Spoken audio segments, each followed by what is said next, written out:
1个月未见的裴照，回到家第一件事是将离婚协议甩到我面前。初月快生了，我们先暂时离婚，我要给孩子上户口。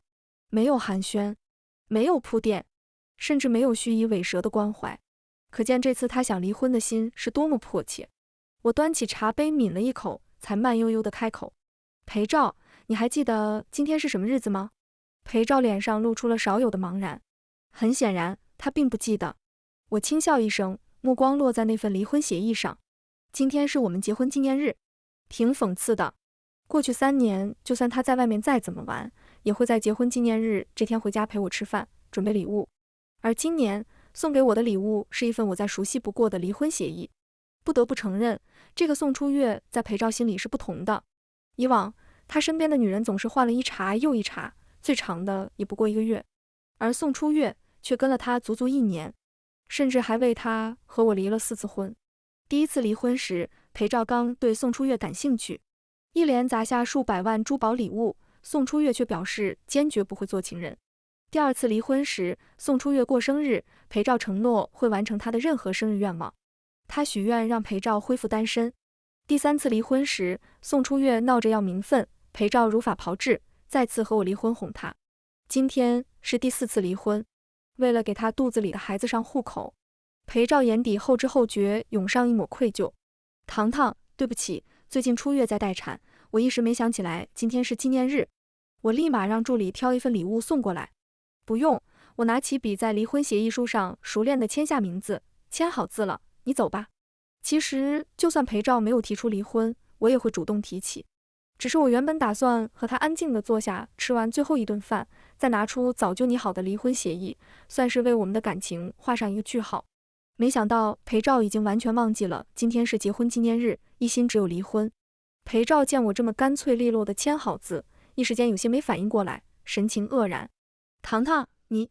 我知道他在想什么，毕竟前几次离婚，我一定会闹上一番。第1次，我砸了整个家；第2次，我歇斯底里地和他争吵；第3次，我把一杯热水泼到他脸上。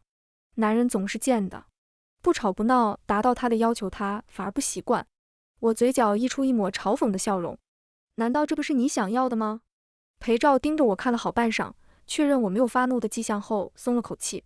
你这次想明白了就好，离婚反正都是假的，只是走个形式而已，我的妻子只会是你。我突然有些好奇，是什么给了裴照如此坚定的信念，我一定会一而再再而三地和他复婚呢？这么想着，我也就顺势问了出来。裴照先是一愣，似乎没想到我会问他这个问题，但很快他用那双深情的桃花眼注视着我。我们青梅竹马一起长大，早就认定了彼此是对方要共度一生的人，你怎么可能不和我复婚呢？我和裴照从小便是邻居，我们父母都是毫无感情的商业联姻，生下我们后各自在外有了新的家庭，陪伴我们的除了保姆之外，只有彼此了。在我的记忆里，小时候的裴照对我有十足的占有欲。糖糖，只有我能牵你的手，别的男生都不许。我只给阿照牵。糖糖，听张姨说，只有丈夫和妻子才能一辈子在一起，以后我做你的丈夫，你做我的妻子，我们永远都不分开。好，我要当阿照的妻子。16岁那年，裴照的父母感情彻底破裂，两人毫不犹豫的离婚，带着各自的情人去了国外，只留下裴照一人。当晚，大雨滂沱之中，他敲响了我家大门。打开门的一瞬间，浑身湿透的裴照一把将我紧紧抱住。糖糖，以后我只有你了，我永远也不会成为他们那样的人。在那一刻，2颗孤寂的心彻底走到一起。大学毕业后，我们顺理成章地结了婚。豪门联姻里，门当户对但两情相悦的夫妻很是少见。婚礼上，不少人祝福我们白头偕老，但也有人私下议论，我们迟早会和其他人一样，各玩各的。当晚，我把这句话原封不动地告诉裴照。绚烂的烟花下，裴照在我额头轻柔地落下一吻。我们和他们不一样，我会爱你一辈子。我曾无比相信这句话，可现实告诉我，他们说的没错。男人的真心最是善变。我好笑地看着一脸情深的男人。裴照，我不会再和你复婚了。裴照脸上的神情空白了一瞬，眉头逐渐拧起。糖糖，不要和我开玩笑。他微微弯下腰，盯着我的眼睛，周身泛着冷意。我没有退却，对上他的视线。我说真的。裴照直起身，点燃一根烟，表情在氤氲的烟雾中看不太真切。糖糖，我以为你现在已经懂事了，假离婚给孩子上户口而已，没必要威胁我。弥漫的烟味让我直犯恶心，我伸手拿掉他的烟，在烟灰缸中按灭。不是威胁，我打算和别人结婚了。裴照嗤笑一声，和谁？上次你雇来气我的那小子，他叫蒋衍周，不是我雇来的。我纠正道。蒋衍周是我闺蜜蒋媛的弟弟。自从裴照开始在外面养小情人后，我经常叫上3、5好姐妹陪我一起各地疯玩，逃离那栋空荡的家。蒋衍周大学恰好在本地，蒋媛偶尔也会叫上他，一来二去，我们就认识了。和他的关系发生变化，是在裴照第一次为了宋初月和我提离婚那天。那时裴照刚对宋初月感兴趣，为了追她，每晚都去他打工的餐厅接她下班。恰好那晚有客人对宋初月动手动脚，裴照一把将宋初月搂进怀里，旁若无人地吻上她的唇，宣示主权。我在旁边的座位上目睹了一切，一气之下靠近身旁蒋衍周怀里，讥讽地鼓起了掌。我试图用别的男人来激起裴照的愤怒，可裴照只是平静地瞥了我一眼，随后便拉着一脸羞红的宋初月离开。当晚，裴照回家后递给我一份离婚协议，他说宋初月答应和他在一起，只要他离婚，像是生怕我不答应，又补充了一句，只是签个协议假离婚做做样子。裴照的话如同一道惊雷劈在我身上，过去他的小情人始终养在外面，没有闹到我面前，我还能自欺欺人，裴照心里始终有我。可现在我们无比珍视的婚姻，对裴照来说也成了哄小情人的工具。我的心开始有了一道裂痕，可我仍是不甘心啊！青梅竹马的情谊，他就这么践踏吗？在我大吵大闹3天之后，他依旧没有改变想法，反而平静地对我说：“糖糖，你要是觉得不公平，也可以出去找一个。那晚饭店那小子是你特意雇来气我的吧？你放心，我不会生气，也不会阻止你找男人。你要是喜欢，就收了他吧。”我不可置信地看着面前的男人，明明日夜相处25年，此刻却觉得那么陌生。你一点儿也不会介意吗？裴照神色淡淡，不介意。豪门夫妻不都是这样的吗？各自玩各自的，只要不影响到对方的地位就好。那一瞬，脑海中那个在滂沱大雨中紧紧抱住我，许诺绝不会成为被同化的少年身影，化为齑粉。25岁的裴照，长成了16岁时他最痛恨的样子。我站在一片狼藉中，许久之后才听见自己沙哑的声音：“好。”裴照走后，手机叮咚一声，是蒋衍周发来的消息：“姐姐，你老公他有没有生气呀？我们今晚好像演得不够真实，要不要我再扮成你的男朋友，再去试探一下他？”我没有回复，一连好几天我都待在酒吧里买醉。蒋衍周找到我时，我几乎快要站不稳。他将我送回了家，途中还贴心地买了解酒药。姐姐，明天早上醒的时候可以让你老公兑一杯蜂蜜水给你哦，胃里会舒服一点。少年明亮的眼眸里只倒映出我一人的身影，脑海中浮现出裴照那晚说的话。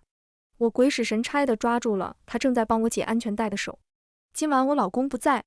20岁出头的少年果真是身体里燃烧着一把火。车内本就逼仄的空间温度节节攀升，我被吻得快要缺氧，只能嘤咛出回家2个字。刚进家门，我脚上的高跟鞋东倒西歪地落在地上。我努力攀住蒋衍周精壮的腰，炙热的呼吸喷洒在我的脖颈。姐姐，我可以吗？我没说话，用行动回应了他。那晚我累得精疲力尽，昏睡过去前1秒，脑子里只有一句话：男人25岁，果真是个分水岭。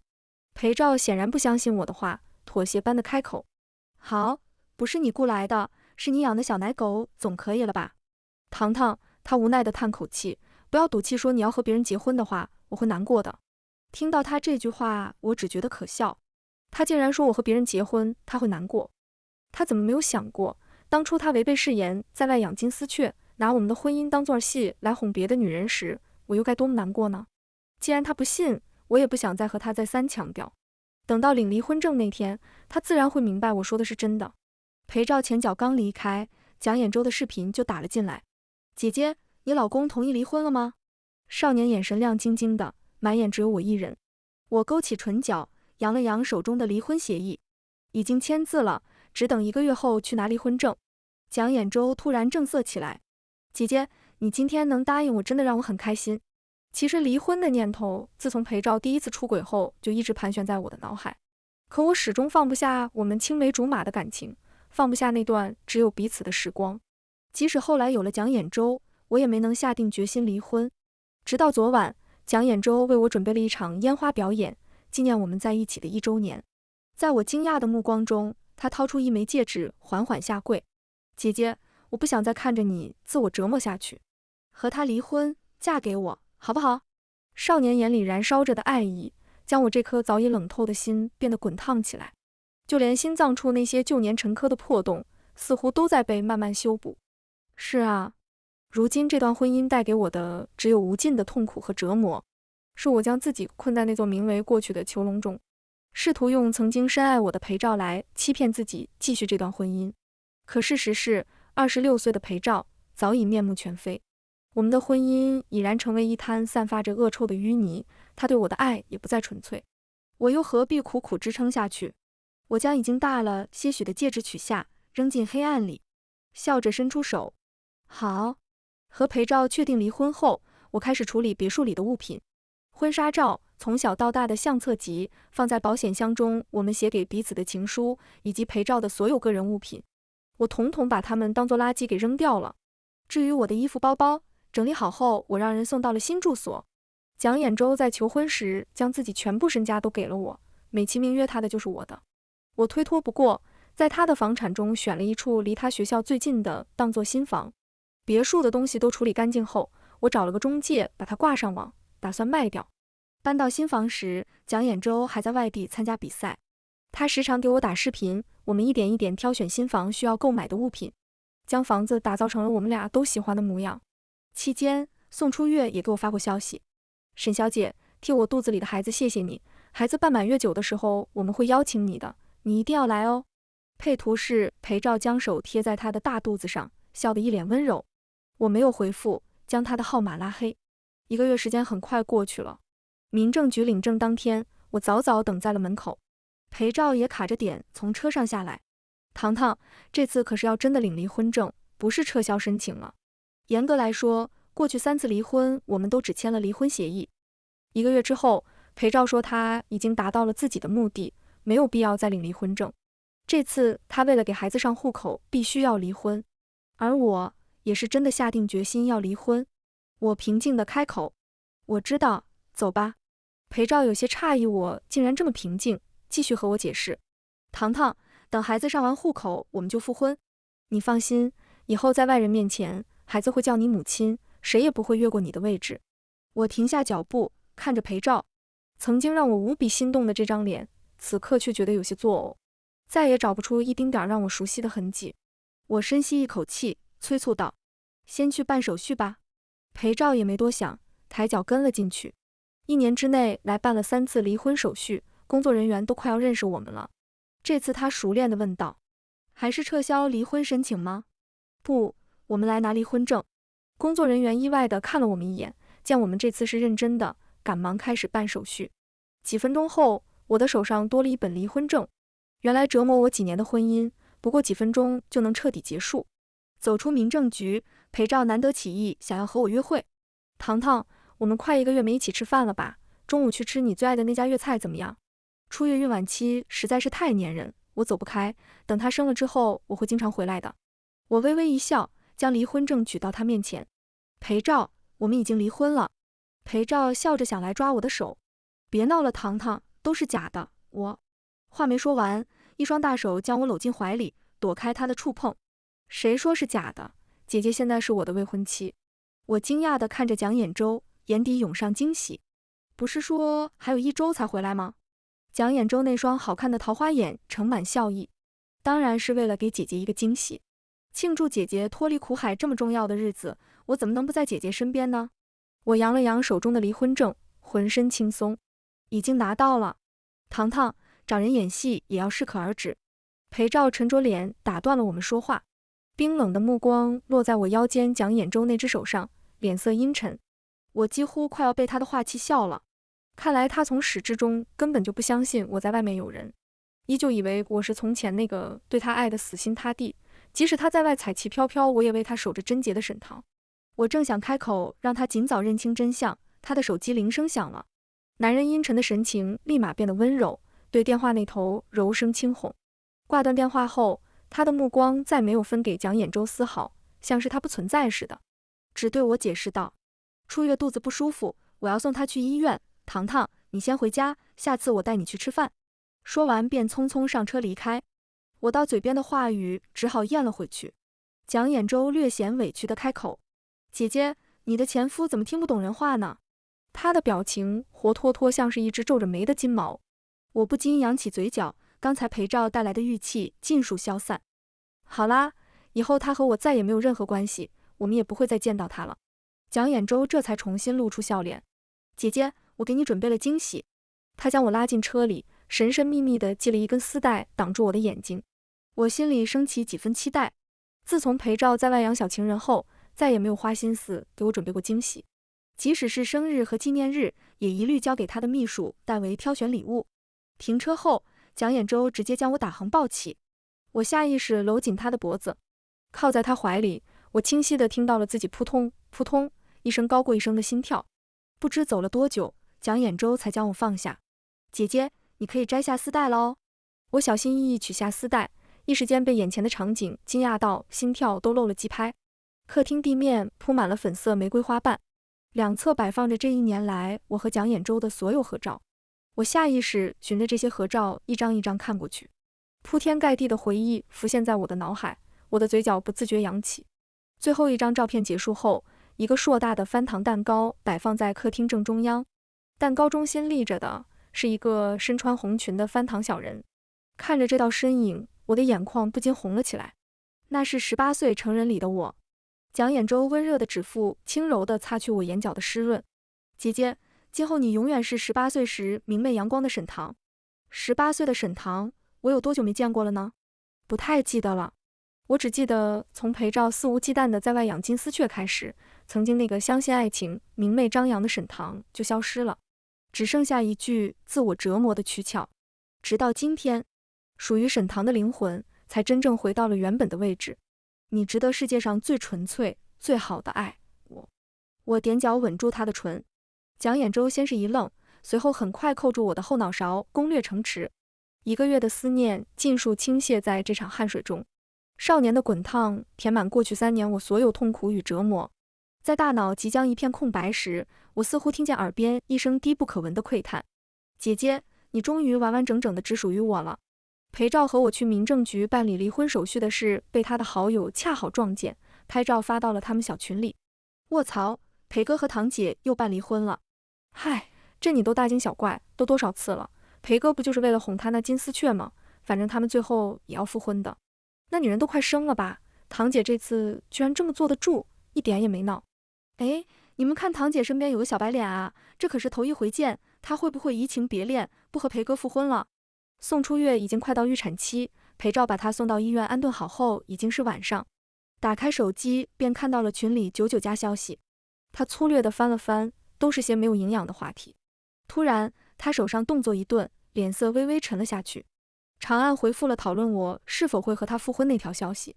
那人只是堂堂过来气我的而已，等孩子生下上好户口，我们就会复婚。裴照的回复让群里再次热闹起来。原来是顾来的，我就说堂姐那么爱裴哥，怎么可能有别的男人？那是他们青梅竹马20几年的情谊，可不是一般人能比得了的。裴照的脸色好看了许多，他和我自幼的情谊，别人自然是比不上。当初他提出让我也去找一个男人，只是为了让我不干涉他养情人而已。他根本就不相信我会背叛他。虽然那时我嘴上答应了下来，但他敢肯定，我那么爱他，最多只会雇个人在他面前演戏，绝不会真的去找别的男人。今天民政局那小子他认出来了，正是上一次我雇来气他的人。想到男人揽在我腰间的大手，即使他知道是演戏，可他心中始终有些烦躁。转瞬他又有些愧疚。宋初月怀孕以来，他几乎没有回过家。等生下孩子后，他会好好在家陪我一段时间。毕竟我才是他最爱的女人。我没想到蒋衍舟会这么快把我们的关系告诉他的家人。在去蒋家的路上，我手心沁出了细密的薄汗。我比蒋衍舟大了5岁，和他的姐姐蒋媛是好朋友，甚至还离过一次婚。如果蒋家人不同意我们在一起怎么办？正在开车的蒋衍周看出了我的不安，等待红绿灯的间隙，他牵住我的手，认真道：“姐姐，我的家人都很尊重我的选择，我喜欢你，他们也会喜欢你。”听了他的话，我安定不少。到了蒋家后，和蒋衍周说的一样，他的父母都很欢迎我的到来，尤其是蒋母，一直拉着我的手和我聊天，我也彻底放下心。唯一让我意外的是，蒋元看见我竟然丝毫不觉得惊讶，他笑眯眯地凑近我耳边：“以后我弟可欠我一个天大的人情了。”我不明所以，来不及询问他原因，就被蒋衍周拉走。在蒋家一顿饭吃得其乐融融，我也久违地感受到了家庭的温暖。回到家之后，我仍是止不住好奇：“你为什么欠圆圆的人情？”蒋衍周眼神躲闪，支吾着不肯回答。我正准备屈打成招，小腹却传来一阵坠痛，脸上瞬间没了血色，额头直冒冷汗。我弯下腰，痛得几乎站不起身。蒋衍周立马慌了：“姐姐，你怎么了？”见我痛得连话都说不出，他毫不迟疑地将我打横抱起，油门踩到底，以最快的速度冲到了医院。做了一系列检查后，我躺在病床上等结果，小腹坠痛感减轻不少，但小脸依旧惨白。蒋衍周紧紧握住我的手，不停地轻声安慰我。我见他比我还要紧张，嘴角扯出一抹笑，正想调侃他几句让他放松，医生拿着检查单推开了病房门：“有先兆流产的迹象，最近注意不要剧烈运动。”医生的话将我脑袋砸了一片空白。我怀孕了。蒋衍周僵在了原地，直到医生叫了他好几声，他才回过神。他拿着检查单看了又看，声音隐有些颤抖：“医生，你确定是怀孕了吗？”医生奇怪地瞥了他一眼：“当然，检查结果难道会有错吗？已经怀孕7周了，你们一定要注意，前3个月都不能有剧烈运动。”医生后面的话我已经听不清了，满脑子都是怀孕2个字。裴照出轨后，我们再也没发生过任何关系。这个孩子是蒋衍周的。此时蒋衍周也红了眼，颤抖着手想抚摸我的小腹，却又像是害怕伤害到孩子，迟迟不敢触碰，语气里难掩激动：“姐姐，我们有孩子了。”我情不自禁抚上小腹，仿佛能感受到和我血脉相连的心脏跳动。和裴照结婚时，我无比渴望有一个属于我们的孩子。从小我和裴照就没有感受过父爱母爱，但我想我们会把所有的爱都给孩子，让他拥有世界上最好的爸爸妈妈。可裴照总以我们刚结婚还不及为由拒绝，再然后他在外有了其他女人，有了自己的孩子，而我却孤单一人困在那座婚姻的废墟中。直到蒋衍周的出现，带我逃离那里，让我拥有了新的生活，现在也拥有了新的生命。我看向蒋衍周，笑得温柔：“我们领证吧。”住进医院待产不久，送出月羊水破了。她在产房痛苦哀嚎了整整1个晚上后，孩子终于平安出生。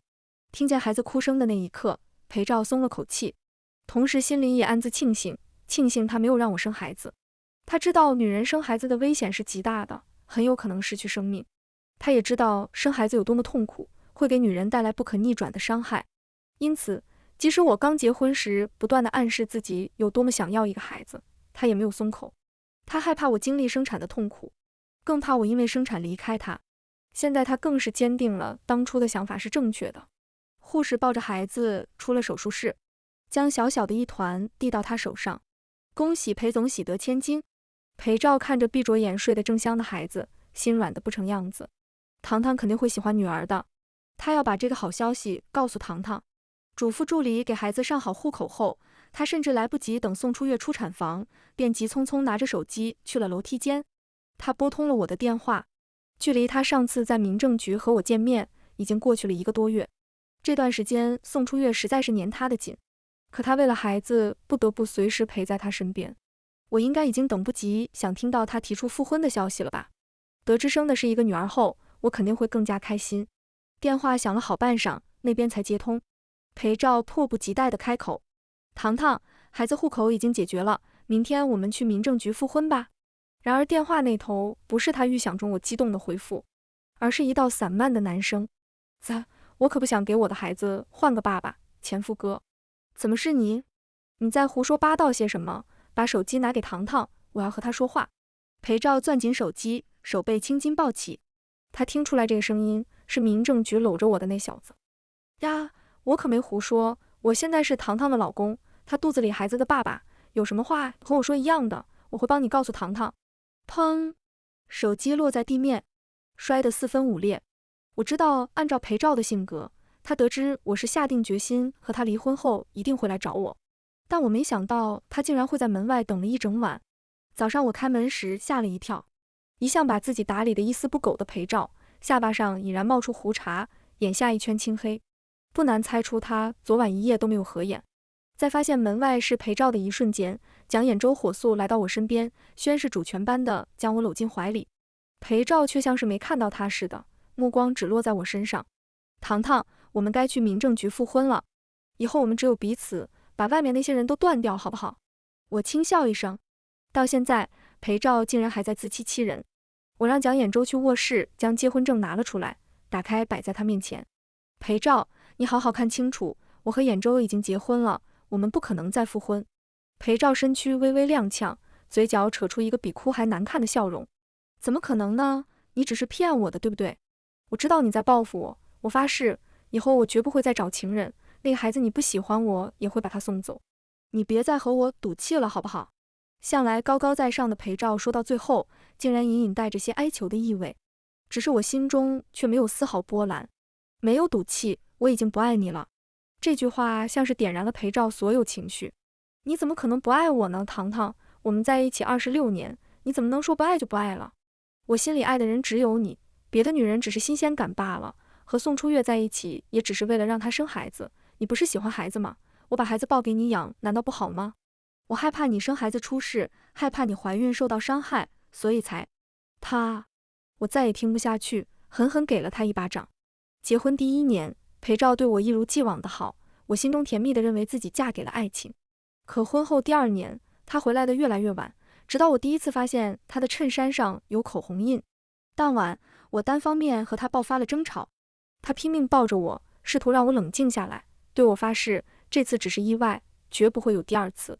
我信了，但才过了短短1个月，他开始夜不归宿。第2天回来时，身上有刚洗过澡的沐浴露味，我便知道他脏了。可不论我如何歇斯底里，他只是坐在沙发上，抽着烟，静静地看着我发泄。待我冷静下来，他用着最平静的话语说出最伤人的话语：糖糖，商人难免有应酬，更何况在我们这个圈子，这样的事情很常见，你应该学会大度，睁一只眼闭一只眼。你永远是裴太太，这就够了，不是吗？从那之后，他在外养小情人，再也没逼着我。我对他的爱意，也是在这日复一日的折磨中消失不见。什么新鲜感，为了我，都是管不住自己下半身的借口罢了。裴照，你现在真让我感到恶心。他不可置信地后退几步，神情痛苦。糖糖，不要这样对我，你要相信我，我自始至终爱的都是你。胃里一阵翻涌，我不自觉干呕出声。你爱我，所以3年来和不同的女人上床；你爱我，所以让别的女人怀孕；你爱我，所以为了哄别的女人拿我们的婚姻当儿戏。我每说一句，裴照脸色就苍白一分。他想解释，却根本无从开口。我说的每一个字都是事实。我看向他的眼神只有无尽的冷漠。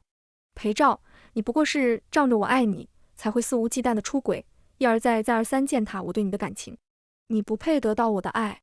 裴照脸上最后一丝血色也褪去，他的声线颤抖，眼睛布满红血丝。糖糖，我知道错了，你原谅我最后一次好不好？他试图抓住我的手，蒋衍周眼疾手快把我护到身后。此时我对他只剩下厌恶。别再纠缠我了，现在我有爱人，有孩子，过得很幸福，为什么要回到那滩烂泥般的婚姻里去？话落，我也不想和他再纠缠，关上门，隔绝掉外面的一切。因为先兆流产的缘故，前3个月我几乎没有出门。蒋元怕我无聊，经常来陪我。从他口中，我才知道那天裴照回去后，不顾所有人劝阻，要将宋初月生下的孩子送走。宋初月拖着刚生产的身子跪在地上求他，他却依旧无动于衷，抱着孩子离开。也许是母性使然，宋初月咬牙忍着痛追了上去，想要把孩子抢回来。争执之间，双双摔下楼梯。孩子被宋初月护在怀里，安然无恙。可他却大出血，不得不紧急动手术切掉子宫才保住命。而裴照的双腿恰好撞进一处围住的破损护栏中，断裂的铁栏杆刺穿了他的双腿，他当场失血过多昏迷。他再次醒来后，已经成了一个失去双腿的残疾人。